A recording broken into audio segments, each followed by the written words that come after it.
croix du calvaire, Jésus n'est pas seulement mort pour nos péchés, mais il l'a fait aussi pour nous guérir de toutes nos douleurs. Par sa mortisseur, nous avons été guéris. Alors Abraham prie à Dieu, et Dieu guérit Abimelech, sa femme et sa servante, et ils eurent des enfants, Abimelech, roi de Sichem. Depuis Genèse jusqu'à l'Apocalypse, tu trouves la guérison. Toujours, le Seigneur parle de cette guérison. Quand là, dans le jardin de Gethsémani, Pierre sort son épée et coupe l'oreille du serviteur, du souverain sacrificateur. Le Seigneur leur dit, ça suffit, arrêtez. Ce n'est pas de cette façon que nous allons nous défendre. Il touche son oreille, il la restaure, la guérit complètement. Alors rends-toi compte de l'importance de la permanence et combien a été présent le ministère de guérison. De génération en génération, depuis la création et jusqu'à ce que le Seigneur nous reprenne, et plus encore. Cette matinée, déclarons-la comme une matinée de puissance, de guérison, de délivrance, de miracles puissants. Alléluia! Alléluia! Applaudissez-le là chez vous! Le mercredi 15 avril, on a dû mener mon grand-père aux urgences parce qu'il avait une forte douleur qui s'est avérée être une péritonite. Ils ont dû opérer d'urgence. L'intervention chirurgicale était un peu compliquée. Le dimanche, la pasteur a donné la parole. Une personne qui a déjà dépassé les 70 ans était très malade. Et en plus d'être très âgé, c'est lui qui pourvoit pour sa maison. Et le Seigneur te dit de ne pas craindre. Le Seigneur est en train d'apporter sur ta vie cette conviction que Dieu fera un miracle aujourd'hui même. Et nous avons pris cette parole pour mon grand-père parce que c'est ainsi la récupération de mon grand-père a été un succès. Les médecins disent que pour l'âge qu'il a et pour toutes les complications, la chirurgie est un peu compliquée et sa récupération, merci Dieu, était parfaite. Elle a été parfaite. Nous sommes tous très contents. J'étais prostrée dans mon lit parce que je ne pouvais pas me lever à cause de vertige. Pendant presque toute la journée, j'étais dans mon lit. Et le dimanche, je pus me lever de mon lit. Nous nous sommes connectés au service. J'étais guérie dans le nom de Jésus. J'ai ressenti la présence du Saint-Esprit et mes pasteurs ont donné la parole. Aujourd'hui, je suis guérie pour la gloire et l'honneur de Jésus. Je me sens super bien. Je n'ai plus mal de tête. Je n'ai plus de vertige. Je me sens guérie. Une guérison pour mon époux. J'ai appelé pour demander la prière parce qu'il avait une plaie ici de ses côtés qui ne guérissait pas depuis plusieurs mois à cause de la santé de mon époux. Son papa a le cancer de la peau, alors c'était nécessaire. Mais à cause de la pandémie, on n'a pas pu faire ça. Et en 15 jours, la plaie était complètement guérie, alors qu'elle ne voulait pas guérir pendant plusieurs mois. Je remercie Dieu, la gloire est pour Dieu, et merci beaucoup. Donnons la gloire à Jésus. Le Seigneur est avec nous et il nous apporte de merveilleux miracles à la maison. Comme ne peut pas sortir, il va à la maison et il t'apporte ce miracle, cette guérison. Si tu désires connaître plus de Jésus, savoir ce qu'il a fait pour toi et ce qu'il pourrait faire pour ta vie, alors prête une grande attention aux paroles suivantes. Il a parlé de quelque chose de nouveau que le Seigneur va faire et cette nouvelle chose vient dans tous les domaines de ta vie. Il vient dans la guérison, dans la santé, il vient dans la délivrance, il vient dans l'abondance, il vient dans tout ce que peut-être tout démon et dans les choses que tu n'imagines même pas parce que c'est quelque chose de nouveau que le Seigneur va faire. Mais avant que toute cette bénédiction arrive, il y a quelque chose de plus grand et de plus neuf que le Seigneur peut faire en toi et dans ton cœur précisément. La parole du Seigneur dit dans l'évangile de Jean, au chapitre 5, verset 24, « En vérité, je vous l'ai dit, celui qui écoute ma parole et qui croit à celui qui m'a envoyé à la vie éternelle et ne vient point en jugement, mais il est passé de la mort à la vie. » Et comment cela se fait-il? C'est le miracle du salut. Quand tu viens au Fils, tu as la vie. Quand tu n'as pas le Fils de Dieu, tu n'as pas la vie éternelle. Je vais prier en cette heure pour ceux qui disent « J'ai besoin de Jésus dans mon cœur ». Alors, si tu es prêt, ferme tes yeux et dis-lui « Seigneur, je t'invite dans mon cœur et fais de moi une nouvelle création. Les choses anciennes passent et maintenant toutes choses sont nouvelles dans mon cœur. Inscris mon nom dans le livre de la vie éternelle. Ne l'efface jamais. Aide-moi, que je puisse être fidèle à toi, à ta parole, tous les jours de ma vie, jusqu'au jour où je serai avec toi pour l'éternité. Dans le nom de Jésus, Amen. Merci à toi, Seigneur. Dans ce qui suit, tu écouteras une puissante prédication qui édifiera ta vie et te donnera la conviction dans ton âme que le Seigneur combattra toujours pour toi. Ne te distrais pas, parce qu'une seule parole peut changer ta vie pour toujours. Avec vous, le pasteur Ricardo Rodriguez. Apocalypse, chapitre 21, et verset 5. Et celui qui était assis sur le trône, qui était assis sur le trône, dit, voici, je fais toutes choses nouvelles.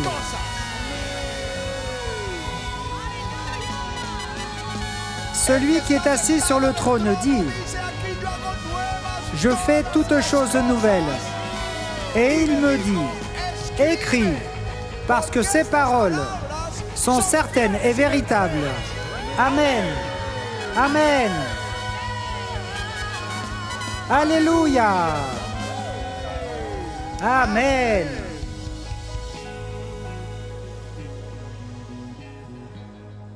Dieu n'est pas quelqu'un qui répare.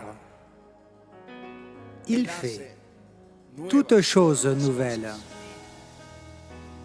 Quand tu viens à Jésus-Christ, quand tu viens à l'église invité pour la première fois, ou quelqu'un vient te parler de Jésus, et tu réalises que tu as besoin de lui, de te réconcilier avec Dieu, et quand tu pries et que tu donnes ta vie à Jésus-Christ, à cet instant vient le premier miracle dans ton cœur, et c'est une nouvelle naissance. Tu es une nouvelle personne. Tu ne sais pas comment, mais une fois réconcilié avec Jésus, tu sens la paix de Dieu. Tu sens que tu es réconcilié avec lui, que tu peux lui parler, que tu te sens une nouvelle personne, que tu n'es plus celui que tu étais. Tu es nouveau. C'est pourquoi l'apôtre dit, si quelqu'un est en Christ, il est une nouvelle créature. Les choses anciennes sont passées.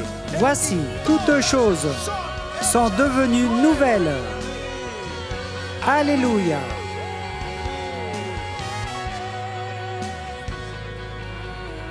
Si tu es venu à l'église, ou si tu nous suis, ou les pasteurs, et que tu as entendu l'évangile, mais que tu n'as pas expérimenté une nouvelle naissance, et rien n'a changé pour toi, tu dois donner ta vie à Jésus. Tu en as besoin, parce que le signe que nous sommes enfants de Dieu, et que nous irons au ciel, ce n'est pas d'avoir une Bible sous le bras, ce n'est pas venir à l'église, ou nous suivre à la télévision. C'est une nouvelle naissance. Quand tu donnes ta vie à Jésus, tu es né de nouveau. Tu es une nouvelle créature en Dieu.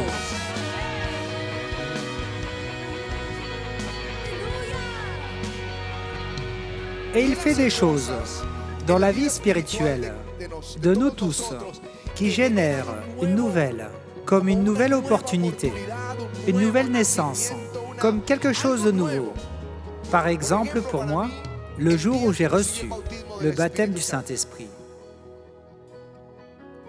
Nous avons lu la Bible, nous avons prié, nous nous sommes rendus à l'église depuis 1 an, mais je n'avais pas entendu parler du baptême du Saint-Esprit et de parler en langue. Mais j'avais lu les Actes des Apôtres, j'avais lu la Bible.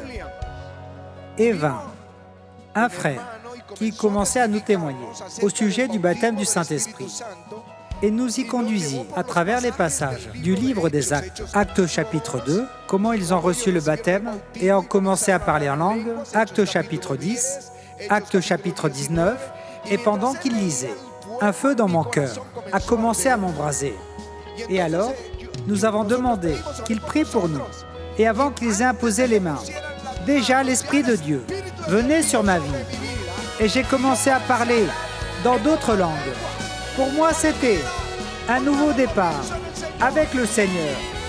C'était quelque chose de merveilleux, de glorieux. Quand, en 93, déjà pasteur, que l'Esprit Saint nous a visités. Avant qu'il nous visite, j'ai eu cette rencontre avec l'Esprit Saint dans mon lieu secret de prière, dans mon bureau. Pendant que je priais, le Saint-Esprit m'a visité et j'ai commencé à comprendre ce qu'était la communion avec le Saint-Esprit. Pour moi, comme recommencer à nouveau, c'était comment dire « j'ai mal appris ». Non que j'ai mal appris, mais c'est comme si je ne comprenais pas cette réalité. Je veux savoir, je veux le vivre. C'était comme recommencer. C'est pourquoi je sais qu'il fait toutes choses nouvelles, parce que le ministère a commencé dans une nouvelle dimension, la dimension de la réalité de Dieu, parmi nous. C'était une nouvelle espérance pour la Colombie et pour notre ministère. C'est ainsi que le Seigneur a scindé mon histoire. Et aujourd'hui, je viens vous dire, ou prendre cette parole que nous avons lue. Mais lis cette parole d'Ésaïe. Voici, les premières choses se sont accomplies. Et je vous en annonce de nouvelles avant qu'elles arrivent. Je vous l'ai prédit. Alléluia! Alléluia!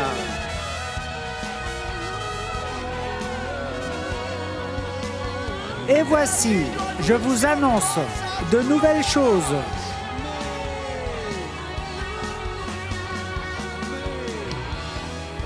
Alléluia. Alors, vaut mieux ouvrir nos oreilles prophétiques, parce que Dieu va commencer à nous annoncer de nouvelles choses avant qu'elles nous soient révélées. Il nous les fera connaître. Nous attendons cette voix de Dieu et il me dit, avant qu'elles soient révélées, je vais vous les faire connaître. Alléluia. Je vais vous dire certaines choses, que je sais qu'elles viennent avec ces nouvelles choses. Mais Dieu va continuer à nous révéler les choses à venir. Ne soyez pas angoissés, parce que le Saint-Esprit, qui est en nous tous, nous fera connaître les choses à venir. Je veux que tu saches de ce qui va arriver. Une nouvelle foi en Dieu arrive. Une nouvelle foi en Dieu. La foi que tu avais en lui est du passé. Parce qu'une nouvelle foi en Dieu, plus forte et plus grande, arrive pour déplacer tes montagnes. Et quelque chose de spécifique va se passer. Ce ne sera pas avec la foi de tes pasteurs. Parce que notre témoignage, nos expériences, ce que l'Esprit nous a donné, ravive le cœur de nous tous. Mais maintenant, Dieu va te le donner. Ça sera ta propre expérience. Tu vas faire cette rencontre avec lui. Ce sera la bénédiction de Dieu, personnelle avec toi. Ce sera ta propre foi en Dieu.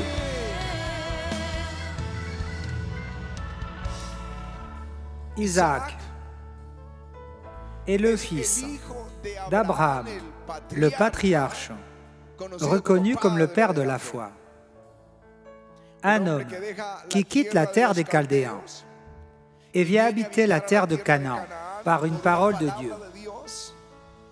Le Seigneur, quand il marche sur la terre de Canaan, lui promet toute cette terre pour lui et sa descendance, pour toujours, et lui promet une descendance.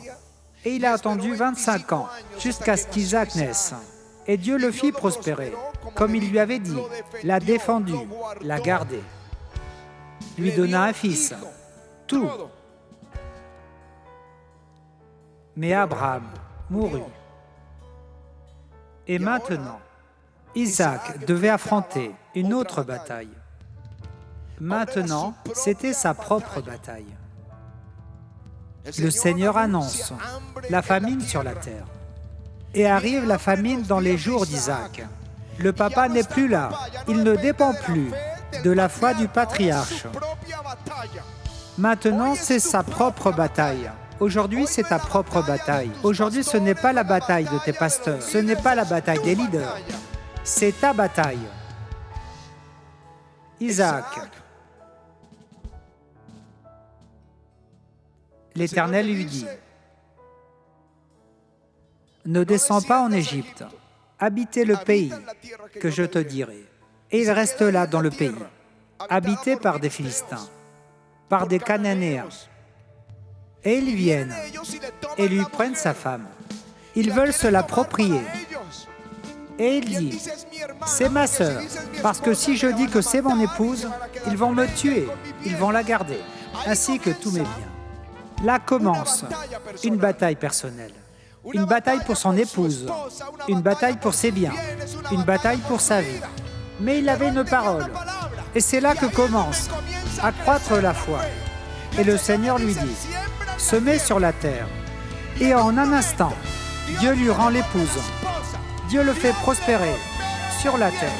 Dieu lui donne la richesse des Philistins et l'expulse. Le roi des Philistins l'expulse.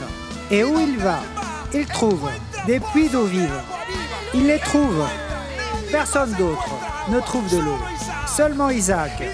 Et Dieu commence à le bénir. Et le roi des Philistins vient avec son général. Il dit, pourquoi venez-vous? Ils pensaient, ils vont me tuer. Ils dirent non. Maintenant nous savons que Dieu est avec toi. Alléluia. Une foi propre. Une foi propre. Personne ne te prendra la foi que Dieu va te donner. Tu sortiras comme un géant de la foi. Quand tu as cette foi, tu es tranquille. Tu n'as pas peur de l'avenir. Toi, à l'avenir, tu n'auras plus peur et tu parleras à tes proches. Ne craignez pas, Dieu est fidèle.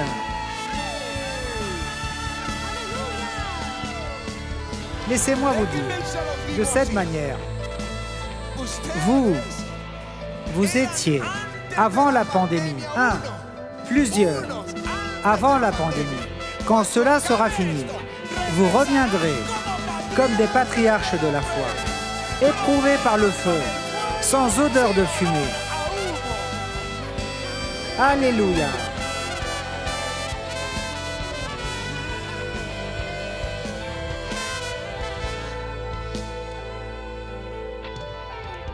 La deuxième chose que je sais que Dieu va faire, il va continuer à nous annoncer avant que cela arrive, c'est qu'il va faire de toi un nouveau vase. Il fait toutes choses nouvelles. Il fait toutes choses nouvelles. Il fera de toi un vase. Quand je priais au sujet d'eux, que puis-je dire à l'Église que Dieu dit? Et il me dit, dis-leur que je vais faire d'eux de nouveaux vases, un vase d'huile nouvelle. Je vais faire d'eux. Je brise le vieux vase et je forme un nouveau vase avec chaque croyant. Alléluia. Alléluia. Après le Covid-19, nous reviendrons avec une nouvelle foi en Dieu. Une foi nouvelle en Dieu. Note-le quelque part. Nous reviendrons avec une foi nouvelle en Dieu. Nouvelle en Dieu.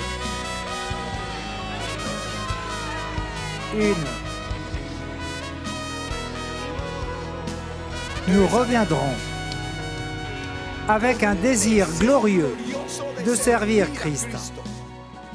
Croyez-moi, vous êtes privilégiés, mes frères de l'orchestre, parce que l'autre moitié de l'orchestre veut être ici.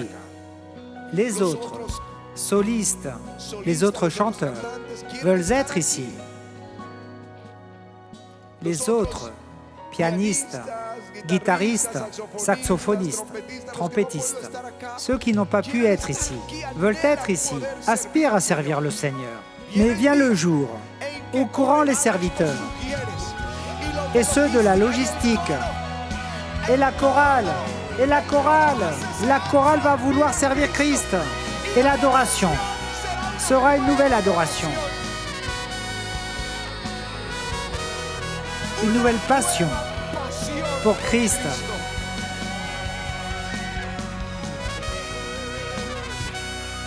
Alors, nous n'avons pas peur. Nous ne vivons pas de la peur de ce qui se passe, mais de la joie de ce que Dieu annonce.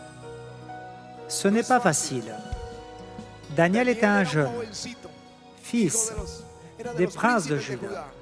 Quand ils ont été emmenés captifs, enchaînés avec leur famille, avec le roi, parce qu'il a été emmené captif, tous emmenés captifs à Babylone. Je crois que ce chemin, je ne sais pas combien de kilomètres y a-t-il d'Israël jusqu'en Irak, de marche. Mais ils arrivent captifs à Babylone. Et tout d'un coup, le roi dit, « Cherchez-moi des jeunes gens, intelligents, de bonne apparence, nous les enseignerons dans les Écritures, des Chaldéens, afin qu'ils soient dans la maison du roi. » Ils appellent Daniel, ils lui enlèvent les chaînes, et l'y emmènent. Mais Daniel n'était plus comme les jeunes de Juda, qui étaient impies, mais que Daniel était devenu un nouvel homme de Dieu, parce qu'il a dit, « Je ne mangerai pas la nourriture du roi. » Dieu lui a donné la sagesse, il lui a donné la puissance et l'autorité. C'est un nouveau commencement. Alléluia.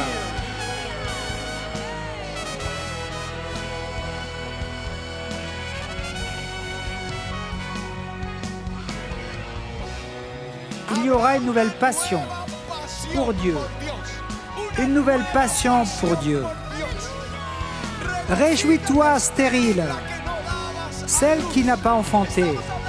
Nous parlons de quelqu'un qui vivait dans la détresse. Éclate et pousse des cris. Toi qui n'as pas éprouvé les douleurs de l'enfantement, car les enfants de la délaissée seront plus nombreux que les enfants de celle qui était mariée, dit l'Éternel. Élargis l'espace de ta tente, qu'on déploie les couvertures de ta demeure. Ne retiens rien. Allonge tes cordages et affermis tes pieux, car tu te répandras à droite et à gauche. Alléluia! Ta postérité envahira des nations et peuplera des villes désertes. Ne crains pas, car tu ne seras point confondu. C'est une nouvelle saison, c'est une nouvelle foi en Dieu. Ce qui vient, à présent, je ne t'en voudrai plus. Je te donnerai l'honneur, je te donnerai des enfants, et je te donnerai des terres et des biens. Je serai ton époux. Celui qui se lèvera contre toi, il tombera devant toi. C'est l'annonce d'une nouvelle saison. Dieu fera des choses nouvelles.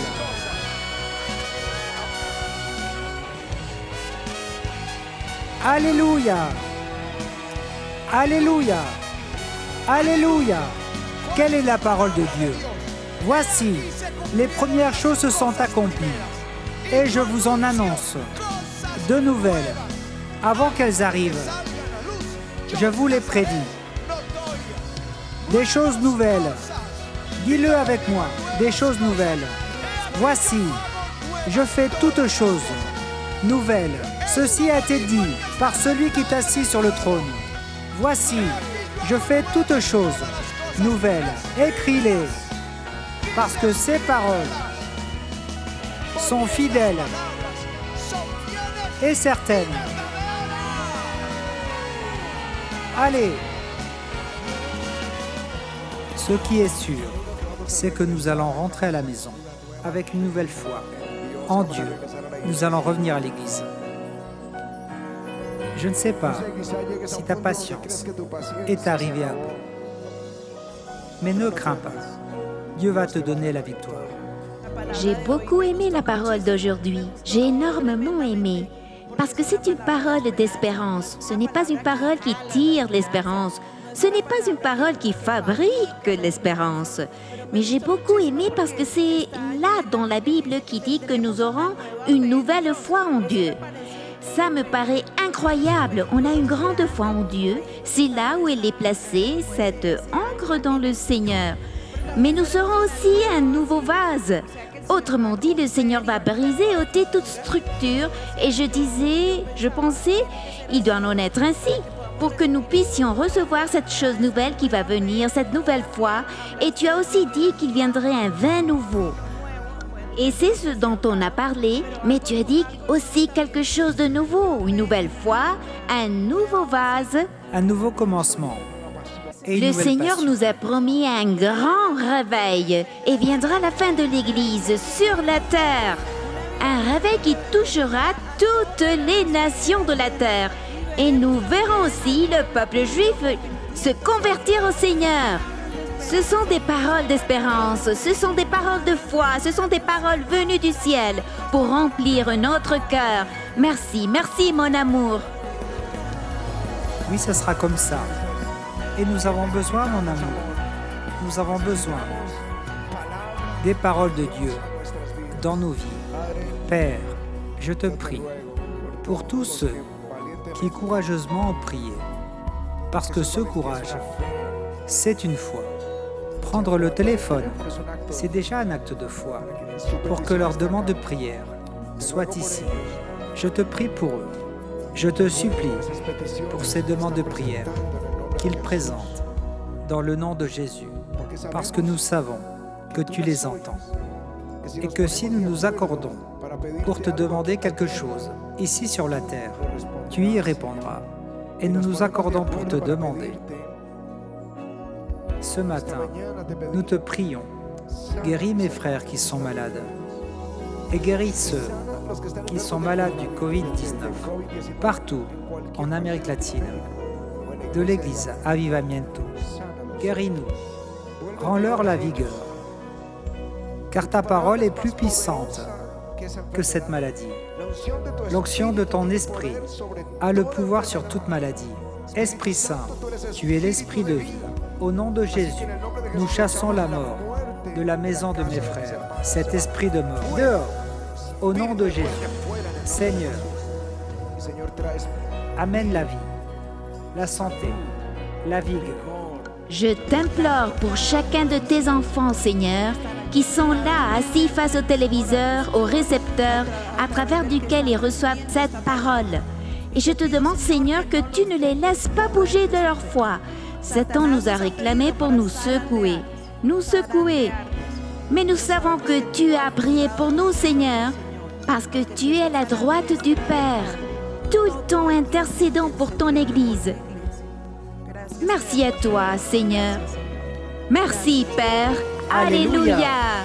Amen. Amen. Préparez-vous pour recevoir votre bénédiction. Touche-les, Seigneur, dans le nom de Jésus.